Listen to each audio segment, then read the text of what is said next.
I'm Brittany Lewis with Forbes Breaking News. Senator Patrick Leahy denounced gun violence on the Senate floor Wednesday. The Vermont Democrat said he's a lifelong gun owner who advocates for common sense gun laws. Leahy echoed his call earlier this week to, quote, pray that the Congress will have the courage to act on gun control reform. Listen in for his full remarks. I know the distinguished majority leader has been delayed by a few minutes, so I'm going to speak on another matter. It's hard really to know where to start. I'm here on the Senate floor to talk about guns. In a world in chaos, we can't forget about the chaos right here at home. Gun violence is killing our children. 19 students, 2 of their teachers, Uvalde 2 weeks ago, 20 children, and 7 others in Newtown, Connecticut, nearly 10 years ago, 12 students and a teacher at Columbine, 23 years ago. And in between, Las Vegas, 58 dead, the Pulse nightclub, 49 dead, Marjorie Stoneman Douglas High School, 17 dead.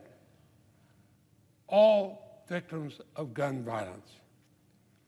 And this is just a snapshot of the epidemic of gun violence in our country. I look back at my 48 years here in the Senate and I say, when will we say enough? Enough. We hadn't finished honoring and celebrating the lives of the 10 victims in Buffalo before news broke of the tragedy unfolding in Uvalde. 19 children, 2 teachers, massacred in their school, where they learn and work, where they should be safe to just be children. And this weekend, at least a dozen people were killed, 60 more injured in shooting incidents across our country. When is it enough? After Sandy Hook, well over a decade after Columbine shook the nation, the conscience of the country was stirred. Now, we said, now we must look at our gun laws. Now we must think about what simply makes sense and what does not. The Judiciary Committee acted. I was proud to lead that, but the Senate did not. There were bipartisan proposals then, proposals that I believe could muster bipartisan support again today. Support that acknowledges that there is a problem and acknowledges that we can and must do something about it. The problem is not the Second Amendment. The problem is the view that the Second Amendment is itself absolute. I was in Vermont last week, and people would say to me, of course we pray for the victims, but we also pray that Congress will finally stand up and do something. I'm with my fellow Vermonters. I'm a lifelong gun owner. I was on the target shooting team at St. Michael's College in Vermont, my alma mater. Earned my letter in that. Millions of other Americans, like myself, lifelong gun owners, but they're responsible gun owners. And they honor Americans' rights to own firearms.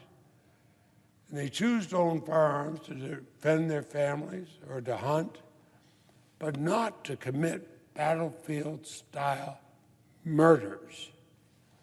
To most Americans, firearms are valued for defensive purposes, not for murder and mayhem. There are ways that we can use our common sense to keep our communities safe and keep guns out of the hands of people who are dangerous. Let's start with background checks. They are a quick and easy way to help accomplish that goal.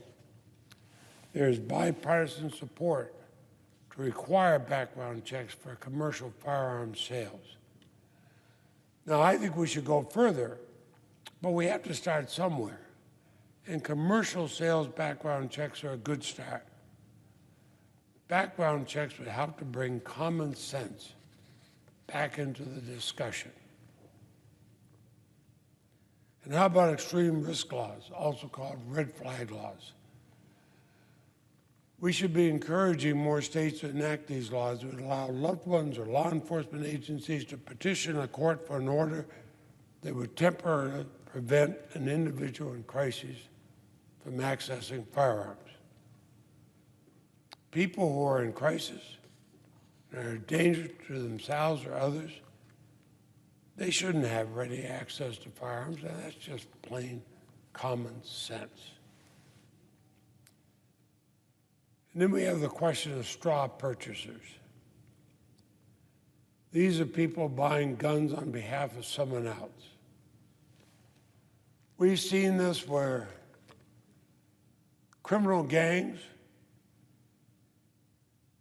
will send into other states to make straw purchases of weapons. They're then sold back to them. There's no criminal statute specifically prohibiting straw purchasing, so prosecutors have to rely on laws that prohibit making false statements in connection with the purchase of a firearm, a paperwork offense. There is bipartisan agreement that we should strengthen the penalties for straw purchasers to deter this dangerous conduct. That's also just practical, common sense. We should also add common sense and consistency to minimum age requirements to purchase guns. You have to be 21 to buy a handgun. You also have to be 21 to purchase alcohol or, in many places, even cigarettes. But under our federal laws, just 18 to buy a shotgun or rifle, including an automatic rifle like those used on a battlefield, but also used in Buffalo and Uvalde. Battlefield weapons, killing innocent children, innocent Americans. And if we can't find enough common ground to ban military-style assault rifles, and I believe we should at least raise the age at which they can be purchased from 18 to 21. All these proposals are practical common sense. They should be the least that Congress can do to help prevent the next mass shooting. But we have a problem. We have a problem in the United States where the leading cause of childhood death in 2020 was firearms. Think of that, our children and our grandchildren. From the leading cause of death, firearms. We have a problem when we cannot stand up and together to respond to the fears of our children. We have a problem when we cannot push aside the interests of the NRA and the gun industry or the gun owners of America or other pressure groups that tell us that Democrats are coming for your guns. Of course, some of the gun industry will say that because it boosts their sales. Boosts their sales and children die. This is the United States of America. I'm a Democrat. I'm a gun owner. I've been both nearly my entire life.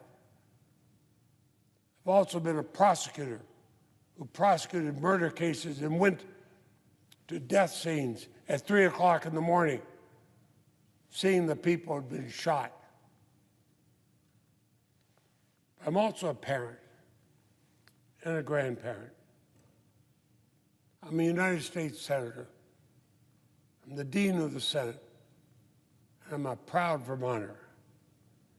In my home state, we have a long tradition dating back to our founding, when we became the 14th state in the Union, of hunting the land.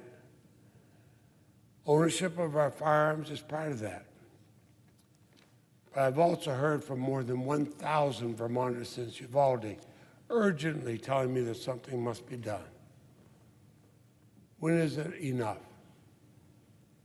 Everywhere Marcel and I went last week in Vermont, we heard, when is enough enough?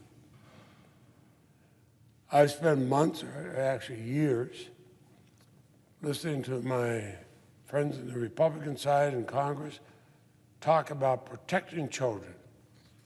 Well, I asked them, who's going to step up now? Who will step up to say enough is enough? If we are to protect our children, we must be the adults with the courage to listen to their fears and to act to alleviate them. We are the adults who must protect our children. And if we do nothing, we are not protecting them. This isn't about politics. This isn't about the moneyed interests of pressure groups lobbying Congress without acknowledging the tragedies in our world today. This isn't even about you or me, Mr. President. This is about the thousands of people who are killed through gun violence every year.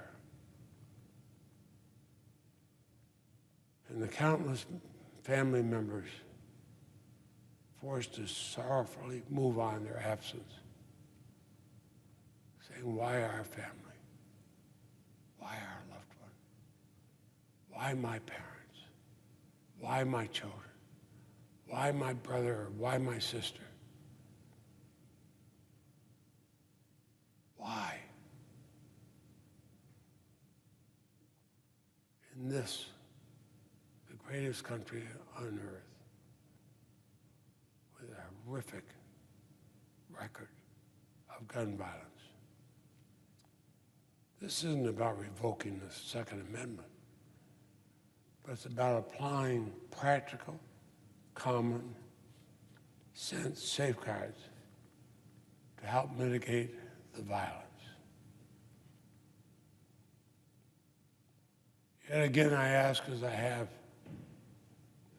since I've been in the Senate, and the American people ask, when is it enough?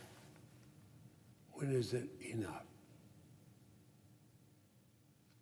I join those who pray for the victims, but I especially join those who pray that the Congress will have the courage, Democrats and Republicans alike, to finally do something meaningful.